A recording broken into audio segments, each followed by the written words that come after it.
يا أيها الذين آمنوا صلوا عليه وسلموا تسليما إن الذين يؤذون الله ورسوله لعنهم الله في الدنيا والآخرة وأعد لهم عذابا مهينا والذين يؤذون رحمة الله وبركاته إن الحمد لله نحمده ونستعينه ونستغفره ونعوذ بالله من شرور أنفسنا ومن سيئات أعمالنا من يهده الله فلا مضل له ومن يضلل فلا هادي له وأشهد أن لا إله إلا الله وحده لا شريك له وأشهد أن محمدا عبده ورسوله أما بعد فأعوذ بالله من الشيطان الرجيم بسم الله الرحمن الرحيم يا أيها الذين آمنوا اتقوا الله حق تقاته ولا تموتن إلا وأنتم مسلمون அளவற்ற அருளாளனும் நிகரற்ற அன்புடையோனுமாகிய அல்லாஹுவின் திருப்பெயர் போற்றி புகழ்ந்து ஆரம்பம் செய்கின்றேன். அந்த ஏக இறைவனின் சாந்தியும் அருளும் இறுதி தூதர் முஹம்மது ரசூலுல்லாஹ் ஸல்லல்லாஹு அலைஹி வஸல்லம் அன்னவர்களின் மீதும் அன்னவர்கள் குடும்பத்தார்கள் தோழர்கள் தாபிஈன்கள் தபஉ தாபிஈன்கள் சத்தியத்தையும் ஏகத்துவத்தையும் நமக்கு எடுத்து சொன்ன இமாம்கள் குறிப்பாக சத்தியத்தை அறிந்து அதன் அடிப்படையில் நமது வாழ்க்கையை அமைத்துக் கொள்ள வேண்டும் என்கிற உயர்ந்த எண்ணத்தோடு அல்லாஹ்வின் இறை இல்லத்தில் ஒன்று கூடியிருக்கும் நம்மவர்கள் அனைவர்களின் மீதும் வந்து சேரட்டுமாக என்று பிரார்த்தித்தவனாக எனது தொடர் உரையை நான் ஆரம்பம் செய்கின்றேன். அல்லாஹ்வின் மாபெரும் கிருபையினால் இந்த வருடத்தினுடைய ரமலான் மாதத்தின் 4 நோன்புகளை நிறைவு செய்துவிட்டு 5வது நோன்பை நோற்பதற்காக வேண்டி தயார் நிலையில் இருக்கின்றோம். இதுவரையிலும் நாம் நோற்ற நோன்பினுடைய கூலியை அல்லாஹ் நிரப்பமாக தந்துள் புரிவானாக. மீதம் இருக்கக்கூடிய நாட்களிலும் பகல் நேரங்களில் நோன்பு நோற்று இரவு நேரங்களில் நின்று வணங்கக்கூடிய நசீபையும் இஹ்லாசியத்தாக இபாதத் செய்யக்கூடிய உல தூய்மையையும் அல்லாஹ் ரப்புல் ஆலமீன் நம் எல்லோருக்கும் தந்துள் புரிவானாக என்று பிரார்த்தனை செய்தவனாக எனது உரையை ஆரம்பம் செய்கின்றேன்.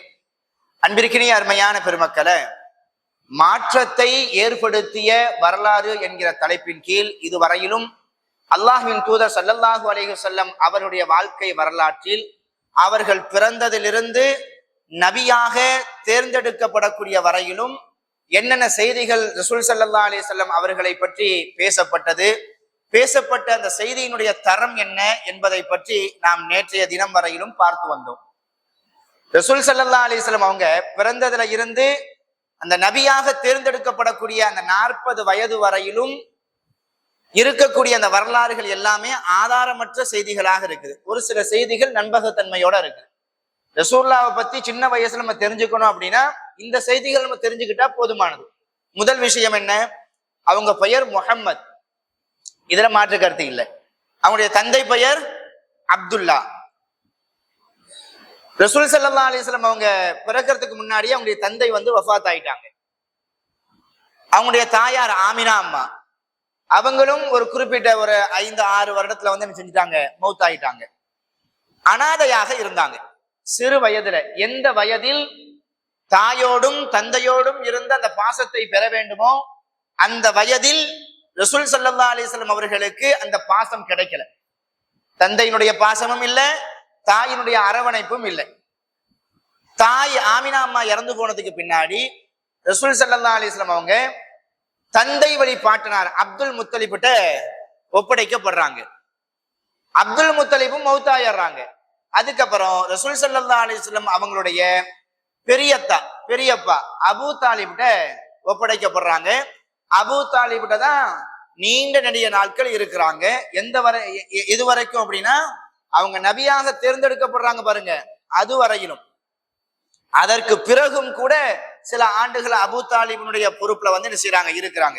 ரசூல் ஸல்லல்லாஹு அலைஹி வஸல்லம் அவங்க சத்தியத்தை சொல்லும் பொழுது எதிர்ப்புகள் வந்துச்சு. இருந்தாலும் பெரிய அளவுல எதிர்ப்புகள் வராமல் இருப்பதற்கு அபூ தாலிபும் ஒரு காரணம். அதே போல ரசூல் ஸல்லல்லாஹு அலைஹி வஸல்லம் அவங்க சின்ன வயசுல ரொம்ப வறுமையில தான் வாடினாங்க. குடும்பம் பெரிய குடும்பம் தான், ஆனா ரொம்ப வறுமையில இருந்தாங்க. ஒரு குறிப்பிட்ட வயசுக்கு பின்னாடி அல்லாஹ் மிகப்பெரிய ஒரு செல்வத்தை கொடுத்தான். மறுபடியும் அல்லாஹ் ரப்புல் ஆலமீன் அவங்களுக்கு வறுமையை கொடுத்தான். அப்போ நபியாக தேர்ந்தெடுக்கப்படுறதுக்கு முன்னாடி ரசூலுல்லாஹ்வை பத்தி நமக்கு நம்பகமான தகவல் அப்படின்னா இவ்வளவுதான். இன்னும் ஒரு சில செய்திகள் இருக்குது, அதை இன்ஷா அல்லாஹ் பின்னாடி நம்ம பார்த்துக்கலாம். இப்ப நம்ம தலைப்புக்குள்ள வந்துருவோம். நபிகளார் அவங்களுடைய வாழ்க்கையில நிறைய பாடங்களும் படிப்பினைகளும் உண்டு. நம்மை போன்றவர்களுடைய வாழ்க்கையில பெரிய மாற்றங்கள் வரணும் அப்படின்னா அது ரசூல் ஸல்லல்லாஹு அலைஹி வஸல்லம் அவங்களுடைய வரலாறுகளை படிச்சா மட்டும்தான் முடியும். ரசூல் ஸல்லல்லாஹு அலைஹி வஸல்லம் வரலாறு நிறைய மாற்றங்களுக்கு அடிப்படை. சொல்ல போனா எதுல இருந்து நம்ம பார்க்கலாம் அப்படின்னா, ஸல்லல்லாஹு அலைஹி வஸல்லம் அவங்க ஒரு காலகட்டத்துல பிறக்கிறாங்க. அந்த காலகட்டத்துக்கு வரலாற்று ஆசிரியர்கள் எப்படிப்பட்ட ஒரு பெயரை சொல்றாங்க தெரியுமா? ஐயாமுல் ஜாஹிலியா. ரசூல் ஸல்லல்லாஹு அலைஹி வஸல்லம் அவங்க பிறந்து வளர்ந்த அந்த காலகட்டத்திற்கு வரலாற்று ஆசிரியர்கள் எப்படிப்பட்ட பெயர் வைக்கிறாங்க? ஐயாமுல் ஜாஹிலியா. ஐயாமுல் ஜாஹிலியானா என்ன? அறியாமை நாட்கள். இந்த காலகட்டத்துல இருந்துட்டு அன்றைய நாட்கள்ல நடந்த அந்த செய்திகளை நம்ம கேட்டு அறிந்தோம் அப்படின்னா, இப்படி எல்லாமா மனிதர்கள் வாழ்ந்திருக்கிறாங்க, அவங்க எல்லாம் மனிதர்கள் தானா அப்படின்னு நினைக்கக்கூடிய அளவுக்கு ரொம்ப மோசமான ஒரு வாழ்க்கையை வாழ்ந்த ஒரு காலகட்டம் தான் ரசூல் ஸல்லல்லாஹு அலைஹி வஸல்லம் அவங்க பிறந்து வளர்ந்த அந்த காலகட்டம். இந்த ஐயாமுல் ஜாஹிலியா காலம் எதோட முடிவடையுது அப்படின்னா, ரசூல் ஸல்லல்லாஹு அலைஹி வஸல்லம் அவங்க எப்ப சத்தியத்தை சொல்ல ஆரம்பிக்கிறாங்களோ அப்பத்துல இருந்துதான் ஐயாமுல் ஜாஹிலியா என்கிற ஒரு பெயரே போகுது, அழிக்கப்படுது. அதுக்கு முன்னாடி வரைக்கும் அந்த அரபு மக்கள் வாழ்ந்த அந்த வாழ்க்கைய வரலாற்று ஆசிரியர்கள் இப்படியே குறிப்பிடுறாங்க, ஐயாமுல் ஜாஹிலியா ஐயாமுல் ஜாஹிலியான்னு சொல்லிட்டு. அந்த அளவுக்கு ரொம்ப மோசமான ஒரு வாழ்க்கையை வாழ்ந்திருக்கிறாங்க. குறிப்பிட்டு சொல்லணும் அப்படின்னா, இன்னைக்கு சமத்துவத்தை பேசக்கூடிய எத்தனையோ மக்கள் இருக்கிறாங்க. சமத்துவம்னா என்ன? எல்லாரும் ஒண்ணுதான். பிறப்பின் அடிப்படையில யாரும் உயர்ந்தவர்கள் கிடையாது, தாழ்ந்தவர்கள் கிடையாது. நிறத்தின் அடிப்படையில யாரும் உயர்ந்தவர்கள் கிடையாது, தாழ்ந்தவர்கள் கிடையாது. இன்றைய காலகட்டத்திலும் கூட பிறப்பின் அடிப்படையில உயர்வை காட்டக்கூடிய மக்கள் இருக்கத்தானே செய்யறாங்க. பிறப்பின் அடிப்படையில இவர்கள் எல்லாம் தாழ்ந்தவர்கள் அப்படின்னு சொல்லக்கூடிய மக்கள் நம்ம 2025 நாகரீகம் வளர்ந்த நாகரீகத்தினுடைய உச்சாணியில இருக்கிறோம் அப்படின்னு சொல்லக்கூடிய இந்த காலகட்டத்திலையும் கூட பிறப்பின் அடிப்படையில இவர்கள் எல்லாம் உயர்ந்தவர்கள், பிறப்பின் அடிப்படையில இவர்கள் எல்லாம் தாழ்ந்தவர்கள், நிறத்தின் அடிப்படையில் இவர்கள் உயர்ந்தவர்கள், நிறத்தின் அடிப்படையில் இவர்கள் தாழ்ந்தவர்கள் அப்படின்னு பிரிக்கக்கூடிய ஒரு காட்சியை நம்மளால பார்க்க முடியுதா இல்லையா? 2025 இந்த காலகட்டத்திலேயே ரசூல் ஸல்லல்லாஹு அலைஹி வஸல்லம் அவங்க வாழ்ந்த காலகட்டம் இருக்குதே, அதெல்லாம் குலப்பெருமை வெறி பிடித்து ஆடக்கூடிய ஒரு காலகட்டம். எந்த அளவுக்கு அப்படின்னா, அடிமைகள் இந்த காலகட்டத்துல அடிமைகள் கிடையாது. அப்ப அடிமைகள் கொத்தடிமைகள் இருந்தாங்க. அடிமைகள்னா யாரு? ஆடு மாடு கிடையாது, மனிதர்கள் தான். எப்படி நம்ம ஆடு மாடுகளை சந்தையில போய் விற்கிறோமோ, சந்தையில போய் ஆடு மாடுகளை நம்ம வாங்குறோமோ, அதே மாதிரி அன்றைய காலகட்டத்துல அடிமைகளை விற்கக்கூடிய சந்தைகள் இருந்துச்சு, அடிமைகளை வாங்கக்கூடிய சந்தைகள் இருந்துச்சு. மனிதர்களை அடிமைகளாக விற்ற ஒரு காலகட்டம். அப்ப எப்படியாப்பட்ட காலகட்டம் பாருங்க. அப்போ அவங்க மனிதர்களாகத்தான் இருப்பாங்க. அடிமைகள் என்கிற ஒரு காரணத்தினால அவங்களுக்கு மனிதனுடைய எந்த உரிமையும் வழங்கப்படாது. மனிதர்களுக்கு என்னென்ன உணர்வுகள் இருக்கும் அப்படின்றது கூட அவங்களால புரிஞ்சுக்க முடியாது.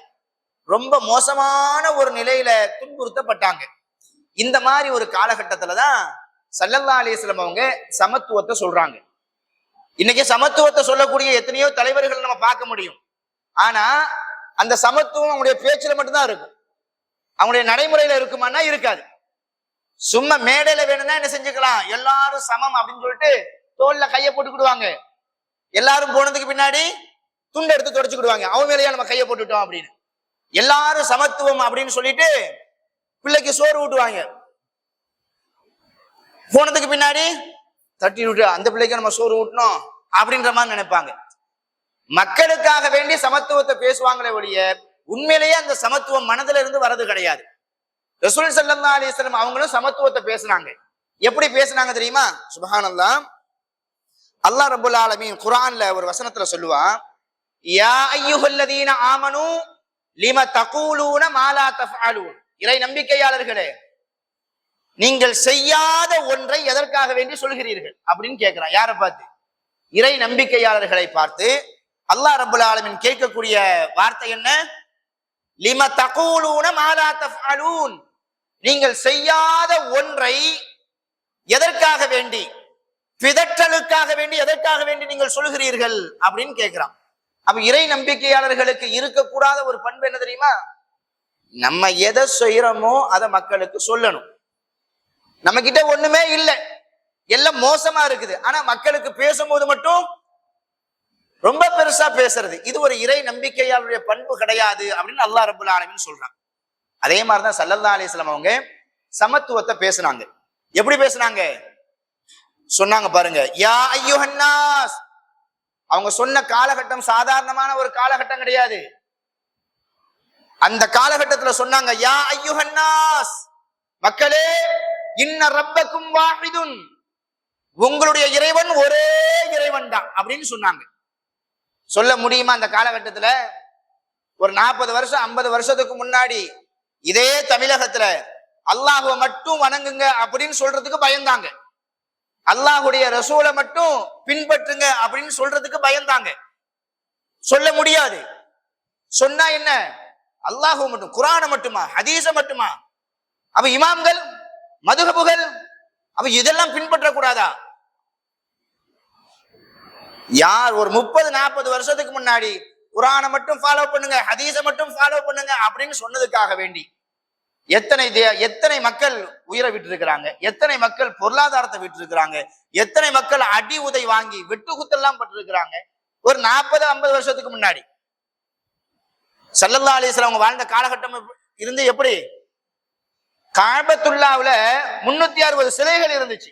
ஒவ்வொரு நாளைக்கும் ஒவ்வொரு சிலைகளை வச்சு வணங்குவாங்க. அந்த காலகட்டத்துல ரசூல் ஸல்லல்லாஹு அலைஹி வஸல்லம் அந்த மக்களை பார்த்து சொன்னாங்க, யா அய்யுஹன்னாஸ், மக்களே, இன்ன ரப்பக்கும் வாஹிதுன், உங்களுடைய இறைவன் ஒரே இறைவன் தான். லா ஃபضل لعربي على عجمي ولا لعجمي على عربي ولا لأحمر على أسود ولا أسود على أحمر إلا بالتقوى إن أكرمكم عند الله أتقاكم. உங்களில் யார் அரபி பேசுகிறாரோ அவர் நினைத்துக் கொள்ள வேண்டாம், அரபி பேச தெரியாதவரை விட நாம் தான் உயர்ந்தவன் என்று நினைத்துக் கொள்ள வேண்டாம்.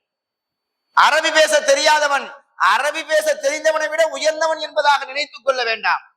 வெள்ளையாக இருப்பவர், சிகப்பாக இருப்பவர், கருப்பரை பார்த்து அவரை விட நான் உயர்ந்தவன் என்று எண்ணிவிட வேண்டாம். கருப்பர் சிவப்பரை பார்த்து அப்படி எண்ணிவிட வேண்டாம். உங்களிடத்தில் யாருடைய உள்ளத்தில் தக்வா இருக்குதோ அவங்கதான் சிறந்தவங்க. பிறப்பின் அடிப்படையிலேயோ நிறத்தின் அடிப்படையிலேயோ உங்களில் யார் சிறந்தவராகவும் தாழ்ந்தவராகவும் ஆகவே முடியாது அப்படின்னு சொன்னாங்க. அது மட்டுமா சொன்னாங்க? அல்லாஹ்ட்ட இருந்து இறை செய்தி வருதுன்னு சொல்லிட்டு இந்த வசனத்தை மக்களுக்கு அடிக்கடி ஓதி காமிச்சுக்கிட்டே இருப்பாங்க. என்ன வசனம்? யா அய்யுஹன்னாஸ் இன்னா خلقناكم من ذكر وانثى وجعلناكم شعوبا وقبائل لتعارفوا ان اكرمكم عند الله اتقاكم. மனிதர்களே, உங்களை ஒரே ஒரு ஆணிலிருந்து ஒரே ஒரு பெண்ணிலிருந்து நாம் படைத்தோம். உங்களை நீங்கள் ஒருவருக்கொருவர் அறிந்து கொள்ள வேண்டும் என்பதற்காக வேண்டி பல கோத்திரங்களாக பல கிளையினர்களாக நாம் ஆக்கினோம். இப்ப நமக்குன்னு சொல்லிட்டு ஒரு காந்தான்லாம் இருக்குதுல்ல, நம்ம தப்பா நினைச்சிடக்கூடாது. ஒவ்வொரு காந்தான்னு சொல்லிட்டு ஒண்ணு வச்சிருப்போம்ல, வீட்டு பெயர், குடும்ப பெயர், அதெல்லாம் தப்புலாம் கிடையாது. அல்லாஹ்வே என்ன சொல்றான்? இன்னா خلقناكم وجعلناكم شعوبا وقبائل لتعارفوا. உங்களை நீங்கள் ஒருவருக்கொருவர் அறிந்து கொள்ள வேண்டும். நான் இந்த குடும்பத்தை சார்ந்தவர், நான் அந்த குடும்பத்தை சார்ந்தவர்.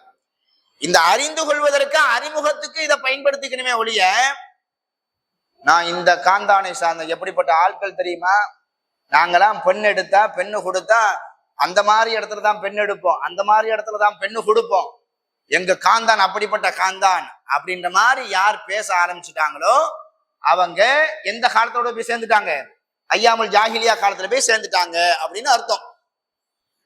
வீட்டுக்கு வீடு பேர் இருக்கிறது தப்பு கிடையாது. அந்த பெயரை வைத்து அந்த வீட்டு பெயரை வைத்து அந்த காந்தானை வைத்து யார் பெருமை அடிப்பாரோ அவருக்கும் இஸ்லாத்துக்கும் எந்த சம்பந்தமும் கிடையாது.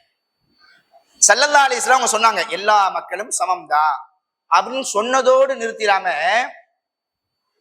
பிலாலை கூப்பிட்டு, பிலால் ரலியல்லாஹு இருக்கிறாங்கல்ல, அவங்கள கூப்பிட்டு எங்க வச்சாங்க? அவங்கள கூப்பிட்டு எவ்வளவு பெரிய உச்சாணியில தூக்கி வச்சாங்க தெரியுமா? அல்லாஹ்வினுடைய வணக்கத்தை, முக்கியமான வணக்கமான இந்த தொழுகையை மக்களுக்கு அழைக்கக்கூடிய அந்த அழைப்பு பணிய, அந்த பாங்கு சொல்லக்கூடிய அதான் சொல்லக்கூடிய பொறுப்பை அல்லாஹ்வின் தூதர் ஸல்லல்லாஹு அலைஹி வஸல்லம் அவங்க யாருக்கு கொடுத்தாங்க? பிலால் ரலியல்லாஹு கொடுத்தாங்க. ஏன் கொடுத்தாங்க? பிலால் ரலியல்லாஹு அன்றைய காலகட்டத்துல மக்களுக்கு மத்தியில எப்படி நடத்தப்பட்டாங்க? ஒரு சல்லி காசுக்கு மதிக்க மாட்டாங்க. நம்ம லோக்கல் பாஷையில சொல்றதா இருந்துச்சுன்னா, ஒரு சல்லி காசுக்கு அங்குள்ள மக்கள் வந்து என்ன செய்ய மாட்டாங்க? மதிக்க மாட்டாங்க. பிலால் ரலியல்லாஹு ஒரு மனிதன் என்கிற ஒரு உணர்வோடு பார்க்கக்கூடியவர்கள் யாருமே கிடையாது. அன்றைய சமூகத்தால மிகப்பெரிய மிகப்பெரிய தாக்குதலுக்கும் அவமானத்திற்கும் உட்படுத்தப்பட்டவர் யாரு? பிலால் ரலியல்லாஹு.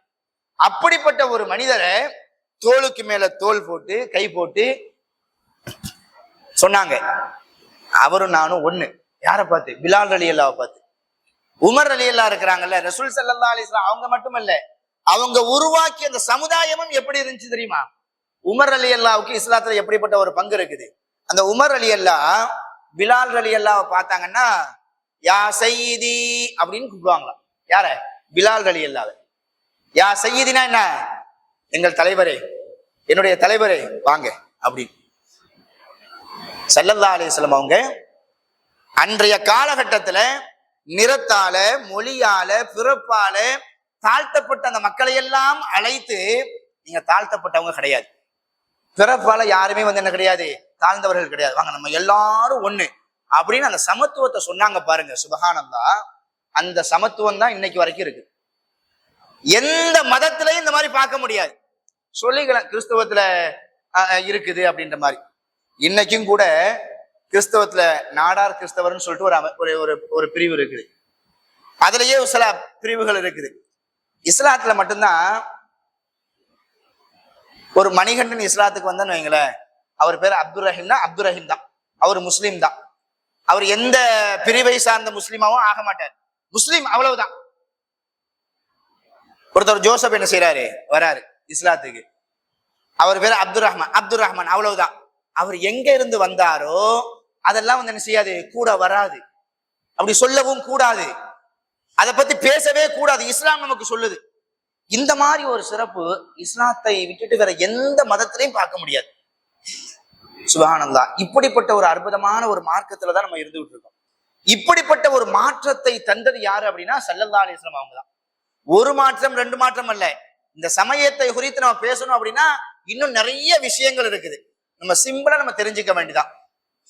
மொழியால, ஜாதியால, பிறப்பால, நிறத்தால இப்படியெல்லாம் மக்கள் பிரிவுபட்டு சில மக்கள் சோதனைக்கு உள்ளாக்கப்பட்டு இருக்கும் பொழுது எல்லா மனிதர்களும் சமம்தான் என்கிற ஒரு சமத்துவ கோட்பாட்டை கொண்டு வந்து அன்றிலிருந்து இன்று வரையிலும் பாதுகாக்கப்பட்டு கொண்டு இருக்குது அப்படின்னா அது இந்த இஸ்லாத்துல மட்டும்தான். இப்படிப்பட்ட ஒரு மாற்றம் யாரை கொண்டுதான் வந்துச்சு? ஸல்லல்லாஹு அலைஹி வஸல்லம் அவங்களை கொண்டுதான் வந்துச்சு.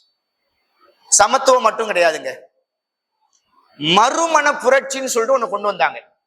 ஸல்லல்லாஹு அலைஹி வஸல்லம் உடைய காலகட்டத்திலையும் சரி, அதுக்கு அடுத்து வந்த காலகட்டத்திலையும் சரி, இஸ்லாம் அல்லாத மற்ற கோட்பாடுகள்ல எப்படி இருந்துச்சு அப்படின்னா, ஒரு பெண் திருமணமாகி தன்னுடைய கணவரை இறந்து விட்டாள் என்றால் அந்த பெண்மணி வந்து மறுமணம் செய்யக்கூடாது, அந்த பெண்ணை எப்படி வேண்டுமானாலும் பயன்படுத்தி கொள்ளலாம் என்கிற சமூக தலைவர்கள் எல்லாம் இருந்தாங்க. ஆனா அந்த பெண்ணு கணவரை இழந்துட்டாரு அப்படின்னா கண்ணியமான ஒரு முறையில இன்னொரு திருமணம் பண்ணி வாழ்க்கையை சந்தோஷமா அமைச்சுக்கணும் அப்படின்ற ஒரு கோட்பாடு கிடையாது. ஸல்லல்லாஹு அலைஹி வஸல்லம் அவங்க மறுமண ஒரு புரட்சியை கொண்டு வந்தாங்க. எப்படி? ஸல்லல்லாஹு அலைஹி வஸல்லம் அவங்க முதல் திருமணம் பண்ணாங்க. யார திருமணம் பண்ணாங்க? உலகம் அறிந்த ஒரு உண்மை. யார திருமணம் பண்ணாங்க? ஹதீஜா ரலியல்லாஹு திருமணம் பண்ணாங்க. ஹதீஜா ரலியல்லாஹு திருமணம் பண்ணாங்கன்னா ஹதீஜா ரலியல்லாஹுக்கும் அவங்களுக்கும் முதல்ல வயசு ரொம்ப டிஃப்ரெண்ட். ரசூல்லா திருமணம் பண்ணும்போது, முதல் திருமணம் பண்ணும்போது ரசூல்லாக்கு வயசு என்ன? 25. முதல் திருமணமாக யார திருமணம் பண்றாங்க? ஹதீஜா ரலியல்லாஹு. அவங்களுக்கு வயசு என்ன? 40. யாராச்சும் தன்னை விட ஒரு 15 வயசு மூப்பான ஒரு பெண்மணியை திருமணம் பண்ணுவாங்களா? அது எப்படிப்பட்ட மனிதர் அப்படின்னா, ரசூலுல்லாஹ்வுக்கு அந்த காலகட்டத்துல அவருக்கு யார் பெண் கொடுப்பா அப்படின்ற மாதிரியா வாழ்ந்தாங்க. சுப்ஹானல்லாஹ். மக்காவிலேயே அல்லாஹ் ரப்பல் ஆலமீன் ரசூலுல்லாஹ்வை எந்த குலத்துல பிறக்க வச்சான் அப்படின்னா, குறைஷி குலத்தை தாண்டி ஒரு சிறப்பான ஒரு குலம் கிடையாது மக்காவுல. அந்த மாதிரி ஒரு சிறப்பான ஒரு குலத்துல பெரிய குடும்பத்துல பிறந்தவர் தான் யாரு? ஸல்லல்லாஹு அலைஹி வஸல்லம் அவங்க.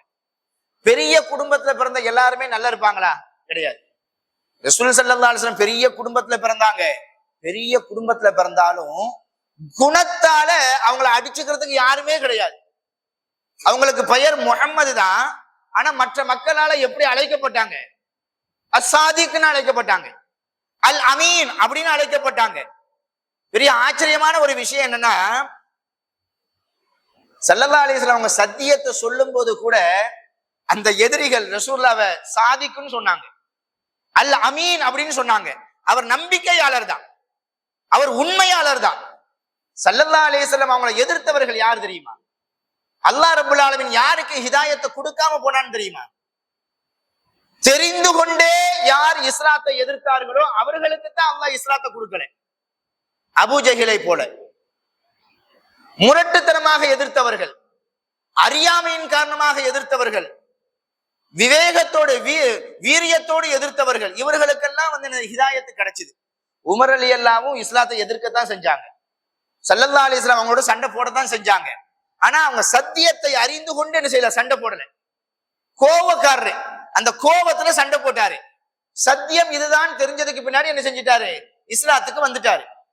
அப்ப ஸல்லல்லாஹு அலைஹி வஸல்லம் அவங்க அந்த ஊர்லயே பெரிய குடும்பத்துல பிறக்குறாங்க, நல்ல பேரோடும் புகழோடும் வளர்றாங்க. ரசூலுல்லாஹ்வுக்கு பெண் கேட்டா தரமாட்டேன்னு சொல்லிட்டு யாருமே சொல்ல மாட்டாங்க. அந்த மாதிரி ஒரு கண்ணியமான ஒரு மனிதராக இருக்கிறாங்க. அப்படி இருக்கும் பொழுது தன்னை விட 15 வயது பெரிய ஒரு பெண்மணியை ரசூல் ஸல்லல்லாஹு அலைஹி வஸல்லம் திருமணம் பண்றாங்க. அது மட்டுமல்ல, கதீஜா ரலியல்லாஹுக்கு அதுக்கு முன்னாடி 2 திருமணங்கள் நடந்துருச்சு. ஒரு திருமணம் இல்ல, எத்தனை திருமணம்? 2 திருமணங்கள் நடந்துருச்சு. எப்படி ரசூல் ஸல்லல்லாஹு அலைஹி வஸல்லம் திருமணம் பண்ணாங்க? இன்றைய இளைஞர்களுக்கு எல்லாம் இதுல மிகப்பெரிய ஒரு பாடங்களும் படிப்பினைகளும் உண்டு. இன்னைக்கு கூட எத்தனையோ ஏகத்துவத்தை பேசக்கூடிய மாப்பிள்ளைமார்கள், ஆண்மகன்களை பெற்றெடுத்த பெற்றோர்கள், ரொம்ப வேதனைக்குரிய ஒரு விஷயம் என்ன அப்படின்னா, அல்லாஹ் நமக்கு நிறைய செல்வத்தை கொடுத்திருக்கிறான், 1க்கு 2 வீட்டை கொடுத்திருக்கிறான், நல்ல வருமானத்தை தரக்கூடிய நல்ல வியாபாரத்தை கொடுத்திருக்கிறான். அப்படி இருந்தும் கூட தன்னுடைய மகனுக்கு ஒரு பெண் பார்க்கறாங்க அப்படின்னா எந்த மாதிரி இடத்தை தான் பெண் பார்க்கறாங்க? தன்னுடைய ஸ்டேட்டஸுக்கு தகுந்த மாதிரி ஒரு பெரிய குடும்பம், ஒரு பெரிய ஒரு அந்தஸ்து, அந்த மாதிரிதான் பாக்குறாங்க ஒழிய, இல்ல ஒரு ஏழ்மைப்பட்ட ஒரு இடத்துல நல்ல குணத்தோடு இருக்கக்கூடிய ஒரு பெண்மணியை பார்க்கலாம் அப்படின்னு நினைக்கக்கூடியவங்க ரொம்ப ரொம்ப குறைவுதான். அதுல ஒரு ஸ்டேட்டஸ் பாக்குறாங்க. நம்ம ஒரு சமுதாயத்துல ஒரு பேரோட இருக்கிறோம், புகழோட இருக்கிறோம், நம்ம பையனுக்கு ஒரு பெண் எடுக்கிறோம் அப்படின்னா நம்ம சம்பந்தி அப்படின்னு சொல்லணும் அப்படின்னா அதுக்கு ஏத்த மாதிரி இருக்கணும் அப்படின்னு நினைச்சு அந்த இடத்துல எதெல்லாம் அடிபட்டு போயிருது? இஸ்லாம் நமக்கு கற்றுத்தரக்கூடிய அந்த அழகிய பண்புகள் எல்லாம் அடிபட்டு போயிருது. நமக்கு சம்பந்தியா இருக்கக்கூடியவங்க நம்ம ஊர்ல நம்மள மாதிரி ஒரு பெரிய ஆளா இருக்கணும் அப்படின்னு தான் நினைக்கிறாங்க. தன்னுடைய வீட்டுக்கு மருமகளா வரக்கூடியவங்க நம்மள மாதிரி ஒரு பெரிய சொத்துள்ளவங்களா இருக்கணும் அப்படின்னு தான் நினைக்கிறாங்களே ஒழிய, குணமுடையவர்களாக மார்க்கமுடையவர்களாக இருந்தால் போதும் என்று நினைக்கக்கூடியவங்க ரொம்ப ரொம்ப குறைவா இருக்கிறாங்க.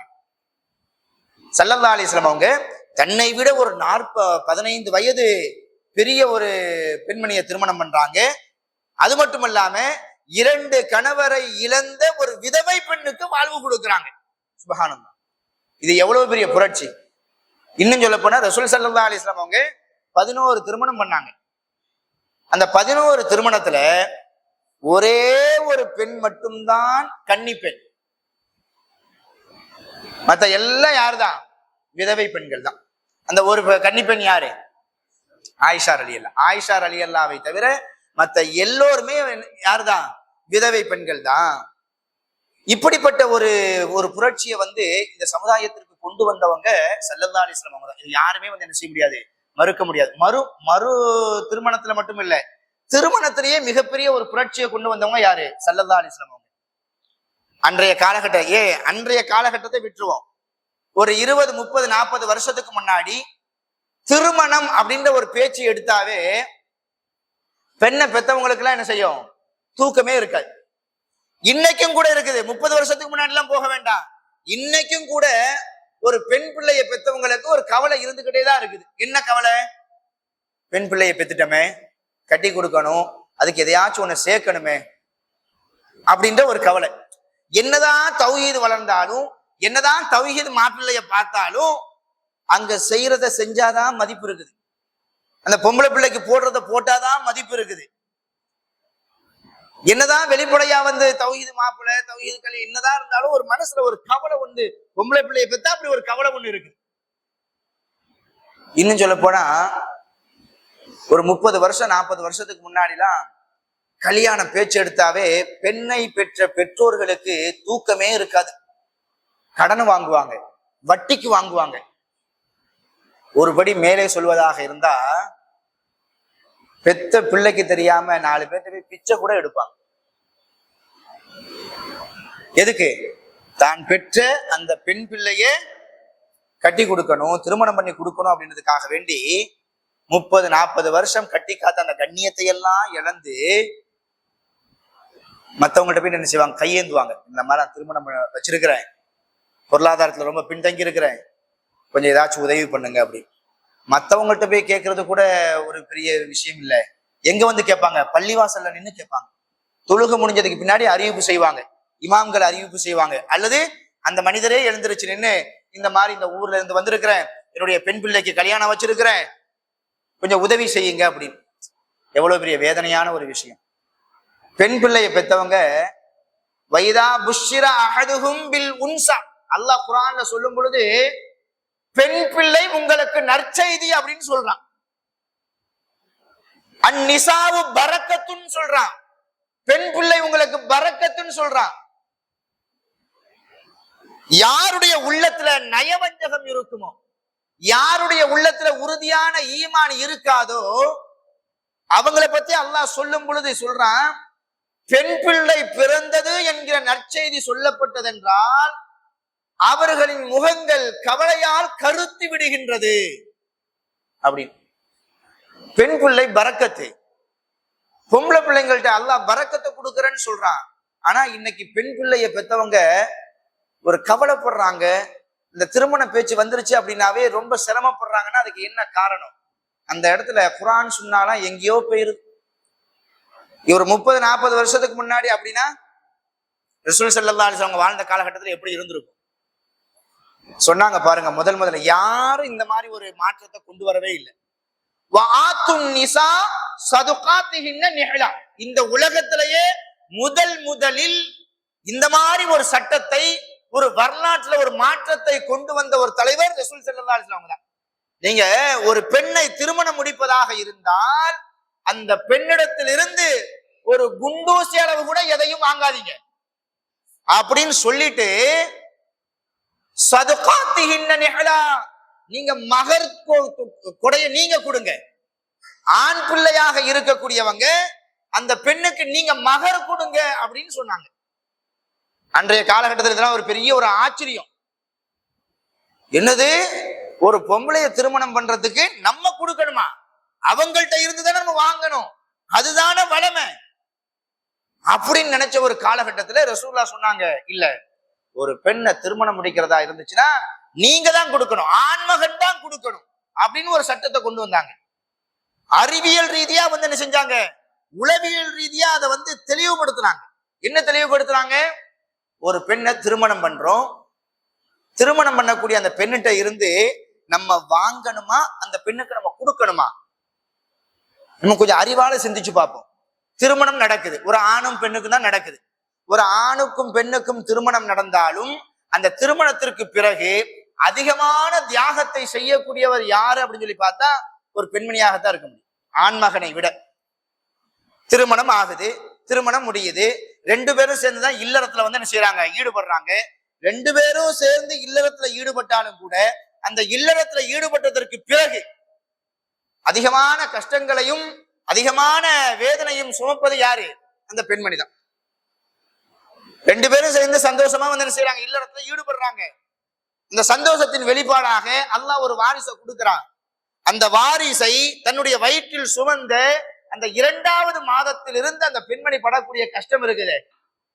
9வது மாசம் 10வது மாசம் அந்த குழந்தையை பெற்றெடுக்கக்கூடிய அந்த நேரத்துல அந்த பெண்மணி படக்கூடிய கஷ்டம் என்பது வார்த்தைகளால் சொல்லக்கூடிய அளவுக்கா இருக்குது. தமிழ்ல ஒரு பழமொழி சொல்லுவாங்களே, ஒரு குழந்தையை பெற்றெடுத்து எடுப்பது என்பது மரண வாயிலை தொட்டுவிட்டு வருவதற்கு சமம் சொல்லுவாங்களே, அது சும்மா வெறும் வாய் வார்த்தை அல்ல.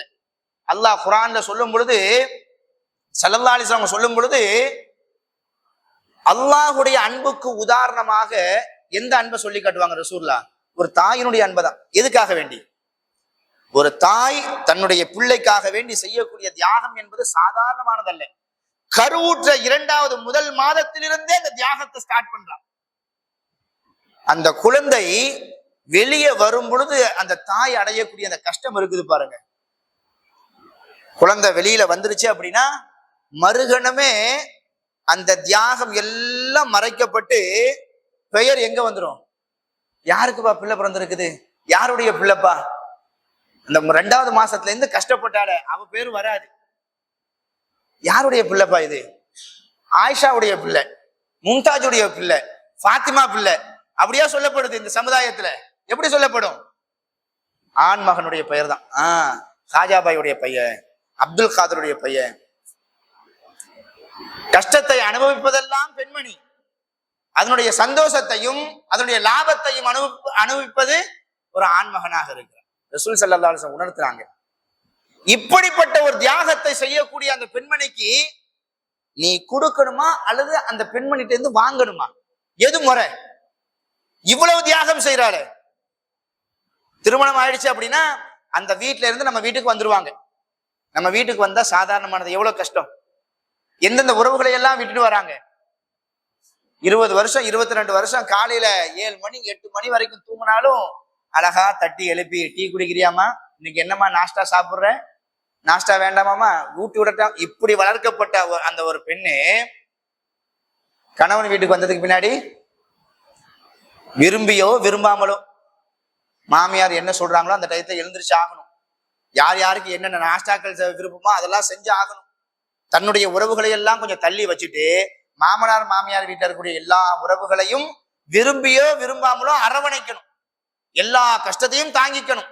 இப்படிப்பட்ட தியாகம் செய்யக்கூடிய அந்த பெண்ணுக்கு நம்ம கொடுக்கணுமா, அந்த பெண்ணிட்ட இருந்து நம்ம வாங்கணுமா? எது சரியானது? எது சரியானது? கொடுக்கறது தானே சரியானது. ஏன் ரொம்ப டல்லா சொல்றீங்க? கொடுக்கறது தான் சரியானதா இருக்கும். இதத்தான் 1400 வருஷத்துக்கு முன்னாடி ஸல்லல்லாஹு அலைஹி வஸல்லம் சொன்னாங்க, பெண்களுக்கு நீங்க மகர் குறைய கொடுங்க, வரலாற்றை மாற்றி அமைச்சாங்க. ஆனா இன்னைக்கும் கூட சில இடங்கள்ல இது உயிரோட்டமாக இருக்குதா அப்படின்னா கொஞ்சம் சந்தேகமாகத்தான் இருக்கு. ரொம்ப வேதனைக்குரிய. மற்றவங்களை விடுங்க, குர்ஆன் ஹதீஸ் தான் எங்களுடைய உயிர் மூச்சு, நாங்க தான் இந்த ஊர்ல குர்ஆன் ஹதீஸுக்கு ஒரு அடையாளம் அப்படின்னு தங்களுடைய முகத்தை முன்னாடி காட்டுறவங்க கூட திருமண விஷயத்துல பின்னாடி வேற மாதிரி நடந்துக்கிறாங்க. அதான் ரொம்ப வேதனையா இருக்கு. எப்படியா இருந்தாலும் சரி, எல்லா விஷயத்திலையும் நம்ம தானே, நம்முடைய கட்டளை தானே அங்க. இந்த விஷயத்துல மட்டும் நம்ம ஏன் விட்டு கொடுக்க? கொஞ்சம் போல்டா அவங்கள்ட்ட சொன்னா ஏத்துக்க போறாங்க. குர்ஆன் சுன்னாவுக்கு மாற்றமா சொன்னாதான் நம்ம கவலைப்படணும். குர்ஆன் சுன்னாவை தானே நம்ம பேசுறோம். அப்படின்ற போது எந்த நிலையிலும், அதுலயும் குறிப்பாக எல்லா தௌஹீத்வாதிகளும் கொஞ்சம் பொடுபோக்கா இருக்கிறது இந்த திருமண விஷயத்துல. ஒண்ணு தன்னுடைய திருமண விஷயத்துல அல்லது தன்னுடைய பிள்ளைகளுடைய திருமண விஷயத்துல. ஒரு உண்மையான தௌஹீத்வாதி அப்படி இருக்க மாட்டேன். எந்த சூழலாக இருந்தாலும் குர்ஆன் சுன்னா என்ன சொல்லுதோ அந்த அடிப்படையில் தான் வெளிப்படையாகவும் இருப்பேன், மறைமுகமாகவும் இருப்பேன் அப்படின்னு இருப்பார். இப்படி மறுமண விஷயத்திலையும் சரி, திருமண விஷயத்திலையும் சரி, உலகமே உற்று நோக்கக்கூடிய அளவிற்கு வரலாற்றை மாற்றி அமைத்த ஒரு உத்தம தலைவர் இருக்கிறார் அப்படின்னா அது ஸல்லல்லாஹு அலைஹி வஸல்லம் அவங்க தான். இன்னும் ஸல்லல்லாஹு அலைஹி வஸல்லமுடைய வாழ்க்கை வரலாற்றுல நிறைய மாற்றங்களை கொண்ட நிறைய சம்பவங்கள் உண்டு.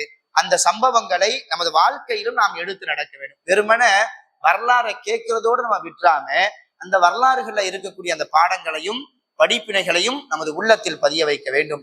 இன்னும் ஏராளமான மாற்றத்திற்கு சொந்தக்காரவங்க தான் ஸல்லல்லாஹு அலைஹி வஸல்லம் அவங்க. இன்ஷா அல்லாஹ் நோன்பு 26ல இருந்து இன்னும் ஒரு சுவாரஸ்யமான இன்னும் நிறைய மாற்றங்களை கொண்ட வரலாறுகள் உண்டு. அந்த வரலாறுகளை இன்ஷா அல்லாஹ் தொடர்ச்சியாக நாம் பார்க்கலாம். இதுவரையிலும் நாம் அறிந்த செய்தியின் அடிப்படையில் நமது உள்ளத்தையும் நமது செயல்பாடுகளையும் அமைத்துக் கொள்ள வல்ல இறைவன் அருள் புரிவானாக.